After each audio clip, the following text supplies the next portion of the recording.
जो ग्राम देवता माना जाता है, उस ग्राम देवता को साक्षात महाकाली मानकर, दुर्गा मानकर हम ये बोनालू मनाते हैं, ताकि साल भर ये ग्राम देवता हमें धन, नौकरियाँ, अच्छी सेहत और बुरी नजर से बचाए। यही है इसका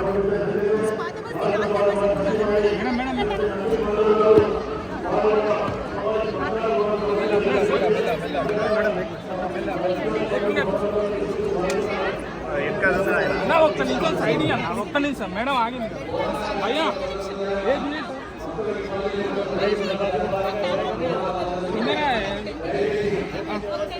ఓకే రైట్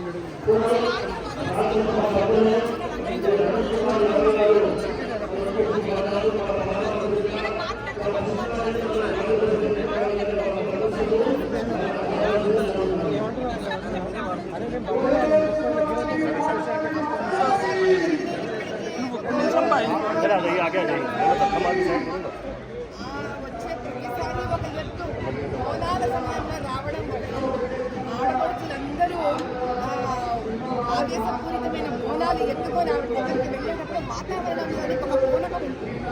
అమ్మవారిని ఆ రోజు చూస్తుంటే సాక్షాత్తు చెడుని నరకడానికి ఒక ఖాళీ స్వరూపం రూపం ఎత్తి దాల్చిందా అన్నంత ఒక ఆవేశ రూపంలో అమ్మవారు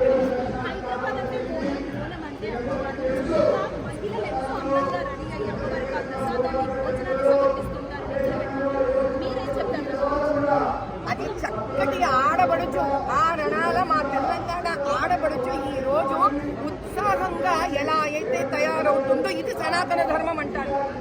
ఇలాగే పూర్వము ప్రతిరోజు ఉండేవాళ్ళు ఆడవాళ్ళు. అందుకే ఆ లక్షణకరము, ఆ ఆనందము, ఆ సంతోషము, ఆ సౌభాగ్యము రోజు బోనాలు లాగా దేదీప్యమానంగా వెలిగేది. ఇప్పుడు సంవత్సరానికి ఒక్కసారైనా సంతోషమే. ఈ రోజైనా వాళ్ళు ఎలా ఉన్నారు మాకు అంతే సంతోషం.